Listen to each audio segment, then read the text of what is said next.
एका अशिक्षित माणसाच्या हट्टाला दबून हा इतक्या बेजबाबदारपणा केलेला आहे, असंविधानिक बेकायदेशीर प्रकारचा हा असा शासन निर्णय आणलेला आहे. तर याला आपल्याला रस्त्यावर नक्कीच उतरावं लागेल. आपल्याला या JRची होळी करायला लागेल. माझ्या महाराष्ट्रातील तमाम ओबीसी, भटके विमुक्त, आलुतेदार, गुलुतेदार बांधवांनो, आज जो शासन निर्णय आलेला आहे, हैदराबाद गॅझेटियर मधील नोंदी विचारात घेऊन मराठा समाजाच्या पात्र व्यक्तींना कुणबी किंवा मराठा कुणबी किंवा कुणबी मराठा जातीचे प्रमाणपत्र देण्यासाठी कार्यपद्धती विहित करण्याबाबत सामाजिक न्याय व विशेष सहाय्य विभागाने 2 सप्टेंबर रोजी हा JR काढलेला आहे. तर मुळामध्ये बऱ्याच आपले आता मीडियाच्या माध्यमातून तिकडं जल्लोष केला जातोय आणि आपल्या बऱ्या ओबीसींना नक्की समजत नाही की नक्की काय झालंय, हा JR, हा शासन निर्णय नक्की काय आहे, यांनी ओबीसीला धक्का लागतोय किंवा कसा, हे हैदराबाद गॅझेट लागू केलंय का, हे मराठवाड्यापुरतं आहे का. तर मित्रांनो, सदरचा हा जो काही शासन निर्णय आहे, तर हा शासन निर्णय महाराष्ट्र अनुसूचित जाती, जमाती, विमुक्त जाती, भटक्या जमाती, इतर मागासवर्ग व विशेष मागासवर्ग या सर्वांना जातीचे प्रमाणपत्र देण्याचा आणि त्याच्या पडताळणी करण्याचा एक अधिनियम आहे 2000. मग त्याच्यामध्ये नंतर सुधारणा करण्यात आलेल्या आहेत. मग 2004ला या संदर्भात सुधारणा झाली. 2012ला याच अधिनियमामध्ये, म्हणजे हा ऍक्ट आहे जो कास्ट सर्टिफिकेट देण्याचा, याच्यामध्ये याच्यामध्ये सुधारणा करण्यात आलेली आणि याच्यामध्ये नवीन कार्यपद्धती विहित करण्यासाठी हा आजचा शासन निर्णय केलेला आहे. तर मुळात आपल्याला वाटतं की वरती त्याला जे हेडिंग असतं प्रत्येक एखाद्या शासन निर्णयाला, ते कशासाठी, तर ते दिलं हैदराबाद गॅझेटमधील नोंदी विचारात घेऊन सर्टिफिकेट देण्यासाठी. आपल्याला सगळ्यांना वाटतं हे गॅझेटियर, आपण गॅझेट लागू केलं हैदराबादचं आणि आता सगळा मराठवाडा ओबीसी होणार. तर मुळामध्ये यांनी दाखवलं एक आणि केलं एक. ह्या हैदराबाद गॅझेट, आता मी तुम्हाला मित्रांनो गॅझेट दाखवतोय बघा. हे सगळे गॅझेट आहे तिथं. हे आज मी ते दिवसभर काढलेले. हे जर आपण पाहिलं तर हे सगळे 10, 15, 20 गॅझेट आहेत. आणि हे जे काय गॅझेट आहेत, त्या गॅझेटमध्ये फक्त माहिती असती, भौगोलिक माहिती असती, तिथं वृक्ष कसे आहेत, पिकं कशी आहेत, काय कसं याची सगळी माहिती असती. त्यानंतर तिथं धर्माची लोक किती आहेत, कोणत्या जाती आहेत आणि कोणत्या जातीची लोकसंख्या काय. आता हे इथं आपल्याकडं हे हैदराबाद गॅझेट आहे. या गॅझेटमध्ये कुठल्याही गावच्या लोकसंख्या नुसते असेल, पण त्याच्यामध्ये त्या गावामध्ये कोण माणसं राहतात आणि त्यांची संख्या किती आणि त्यांची आडनावं किती. त्यामुळं हे गॅझेटियर लागूच होत नाही. ते एक माहितीचं पुस्तक असतं हे अशा प्रकारचं. आणि त्यामुळे हे असं गॅझेटियर मध्ये कुठल्या आडनावं बिडनावं काही नसतात. आता मुळामध्ये इथं आपल्याला धोका काय झालाय, तर मुळात धोका असा झालेला आहे की 1 वर्षापूर्वी यावेळेस हे जरांगे साहेब वाशीमध्ये आले होते आणि त्यांची मागणी होती की सरसकट कुणबी करा. आणि त्यांना हाच जो अधिनियम आहे ज्याच्यामध्ये आज ही कार्यपद्धती सुचवलेली आहे, हा अनुसूचित जाती जमातीचा, ह्या अधिनियमामध्ये सगळे सोयरे आणि गणगोत हे शब्द टाकण्यात आले होते की ज्याच्या सगळे सोयरा आहे किंवा गणगोतातला आहे त्यांनी ऍफिडेव्हिट द्यायचं. तर आज तुमच्या सगळ्यांना मी इथं स्पष्टपणे सांगतोय की आपला खूप मोठा घात केलाय. हे फक्त हे हैदराबाद गॅझेट नाही, हे मराठवाड्यापुरतं नाही, तर यांनी सगळे सोयरेच आणलाय. याच्यामध्ये जर आपण खाली बघितलं, वरती सगळं वेगळं आहे, पण आपण खाली बघितलं शासन निर्णय, इथं शासन निर्णय, तर या शासन निर्णयामध्ये एकूण या शासन निर्णयामध्ये 3 गोष्टी त्यांनी सांगितल्यात. भलं त्यांनी तिथं त्याला एक सलग दिलंय का, तर त्यांना शब्द छल करायचा होता. याला म्हणतात, ते महात्मा फुले म्हणायचे कलम कसाई, याला म्हणायचे कलम कसाई. म्हणजे कसे हे प्रशासकीय अधिकारी शब्द छल करून वरती एक दाखवायचं आणि आतनं एक करायचं. तर याच्यामध्ये पहिल्या याच्यात काय तर मराठा समाजाच्या पात्र व्यक्तींना कुणबी मराठा कुणबी प्रमाणपत्र मिळण्यासाठी चौकशी करून सक्षम प्राधिकाऱ्यास सहाय्य करण्याच्या दृष्टीने अहवाल देण्यासाठी गावातील समिती गठीत करण्यात आहे.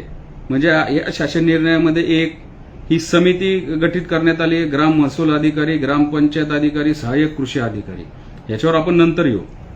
त्यानंतर याच्यामध्ये जो दुसरा प्यारा आहे या समितीच्या खालचा हा जो बघताल आपण हा, याच्यामध्ये त्यांनी काय केलंय, मराठा समाजातील भूधारक तसेच भूमिहीन शेतमजूर किंवा बटईने शेती करत असलेल्या व्यक्तींकडे शेत जमिनीची मालकी असल्याचा पुरावा नसल्यास त्यांनी 13/10/67 पूर्वी ते किंवा त्यांचे पूर्वज संबंधित स्थानिक क्षेत्रामध्ये राहत असल्याबद्दल त्यांनी फक्त काय केलंय, तुमच्याकडे शेतीचा पुरावा नसेल ना तर फक्त एक प्रतिज्ञापत्र द्यायचं. म्हणजे ही एक अट. पण आपला ओबीसीचा घात करणारं खालचा आपण सगळ्यात महत्वाचं म्हणजे यांनी किती डोकं चालवलेलं आहे बघा. वरती हैदराबाद दिलंय, त्याच्यानंतर ती काहीतरी ही समिती दिलेली आहे, त्याच्यानंतर मग ते प्रतिज्ञापत्र आणि तुमच्या शेतीचे पुरावे.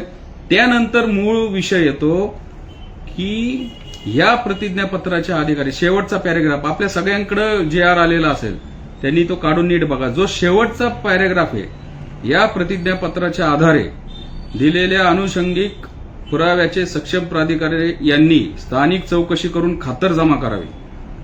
अशा स्थानिक चौकशीमध्ये संबंधित जातीचा दावा करणाऱ्या व्यक्तीचे गावातील, आता बघा शब्द, कुळातील नातेसंबंधातील व्यक्तीला कुणबी जातीचे प्रमाणपत्र मिळाले असल्यास काय लिहिले याच्यात, त्याच्या कुळातील नाहीतर नातेसंबंधातील.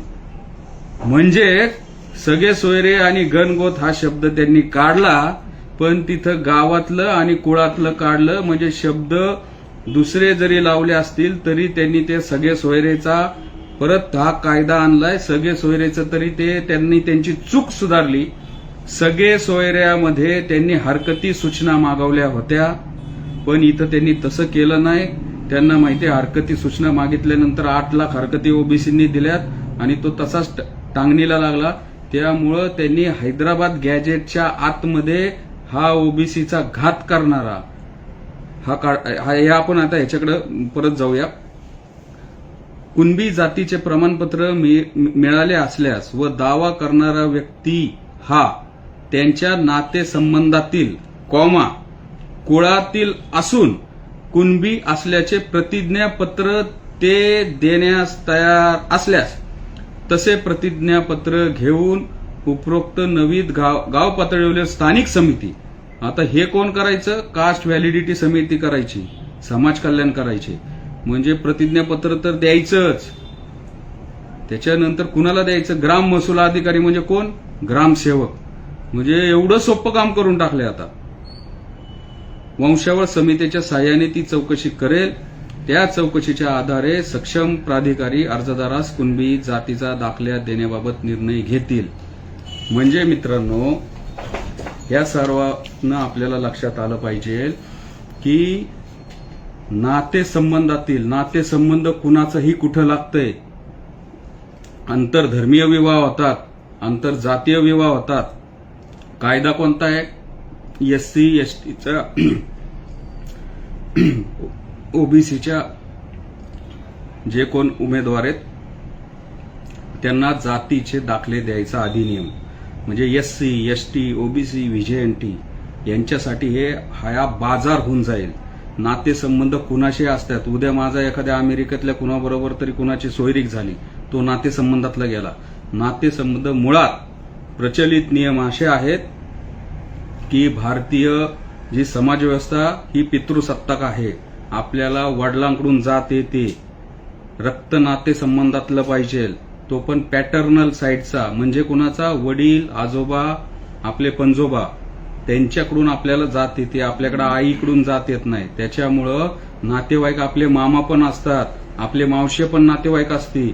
त्याच्यामुळं प्रत्येक नातेवाईकाला जर तुम्ही ऍफिडेव्हिट देऊन जातीचं प्रमाणपत्र दिलं, अख्खा महाराष्ट्र काय, अख्खा भारत काय, अख्खं जग कोणालाही कुणबी दाखला मिळत, फक्त त्याचे नातेवाईक म्हणून दाखवायचे. आणि दुसरं आहे कुळातील. आता एवढ्या महत्वाच्या कायद्यामध्ये कुळाची संज्ञा कोणत्याही आपल्या कायद्याच्या पुस्तकात, कायद्याच्या डिक्शनरीमध्ये, कोणत्याही न्यायनिवाड्यामध्ये किंवा ज्या संविधानिक आपण जे डिबेट्स म्हणतो, म्हणजे लोकसभेतल्या असतील, राज्यसभेतल्या असतील, विधानसभेतल्या असतील, तर याच्यामध्ये कुळाची कुठेही व्याख्या नाहीये. नातेसंबंध तर लावल त्याला नातेसंबंध आहेत. त्याच्यामुळं या हैदराबाद गॅझेटर हे फक्त दाखवायचे दात आहेत. त्याच्या आतनं हा सगळे सोयरेचा परत कायदा आणलाय. नुसतं प्रतिज्ञापत्रांनी नातेसंबंधातलं आहे दाखवायचं आणि कुणाला आहे. त्यामुळं खूप मोठा आपला ओबीसींचा घात झालाय. सुरुवातीला वाटलं होतं हे काय ह्याला काहीतरी दिलंय, पण उगीच हा असाच हुरळून जाणार नाही. त्याच्यामुळं आपल्याला आता कायदेशीर लढाई अनिवार्य आहे. आम्ही कायदेशीर लढाई लढूच.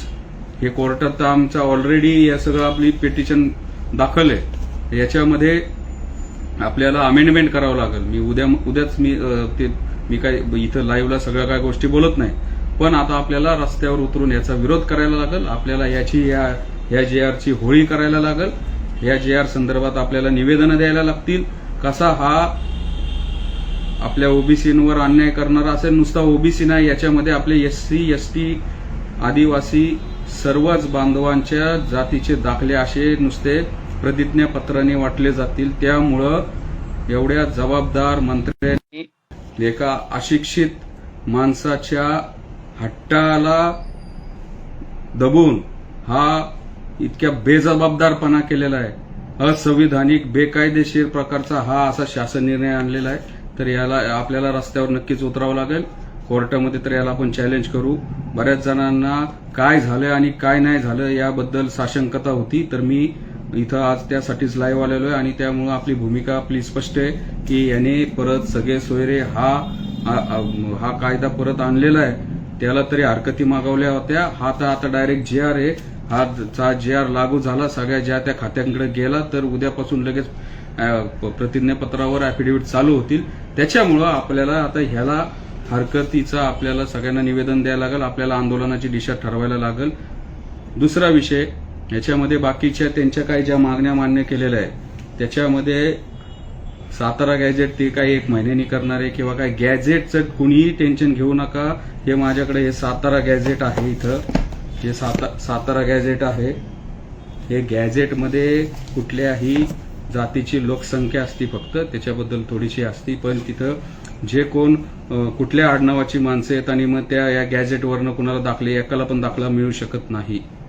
फक्त यांनी अजून एक निर्णय घेतलाय, व्हिजिलन्स रिपोर्ट आणि व्हॅलिडिटीचे काही प्रकरणं पेंडिंग आहेत. मुळात दाखला एखाद्या डॉक्युमेंटवरनं दुसऱ्या डॉक्युमेंटवरनं मिळतो, पण जी कास्ट व्हॅलिडिटी होती, ही कास्ट व्हॅलिडिटीसाठी आजोबांचे पंजोबांचे 50-60 वर्षापूर्वीचे आपल्याला पुरावे लागतात. आणि व्हॅलिडिटीमध्ये असे जे बोगस दाखले ते अडकलेत.